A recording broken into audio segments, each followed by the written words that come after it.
Jay yun, di ba? Oo. Yun, nagmumukmuk. Puntahan natin. Tara.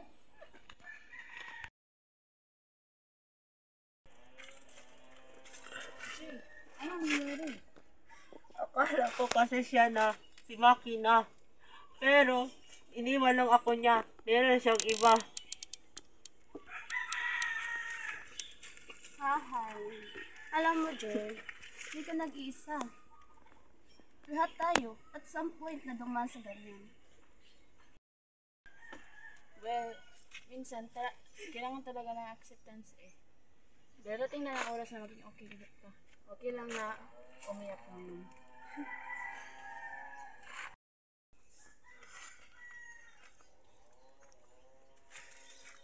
Tama si Tara J. Healing takes time, kaya huwag mong kakalimutan na nandito lang kami para sa iyo.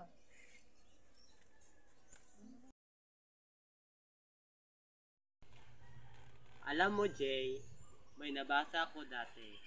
Sa bawat patak ng luha mo, baka siya naman ay lumigaya.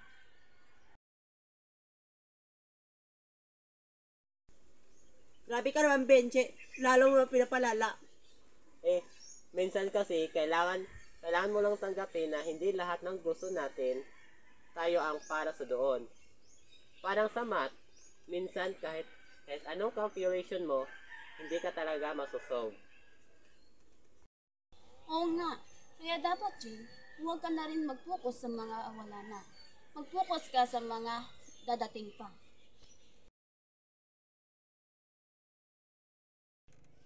Salamat, guys. Masakit pa rin, pero dahil sa inyo, na kaya kong tiisin. Sabi nga nila, love may hurt, but friendship heals. At may isa pang At dahil dyan, meron akong naalalang hugot. Ito yung hugot. Ang puso, parang laptop.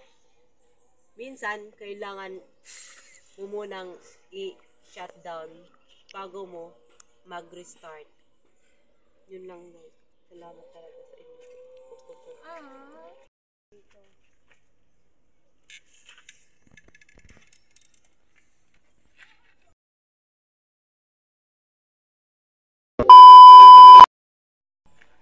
Hoy, si Jay yun, di ba? Ayos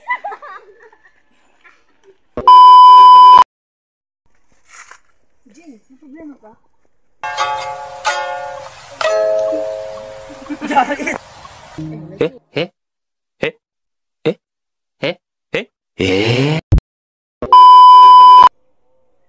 may isa pa akong hugot sa'yo.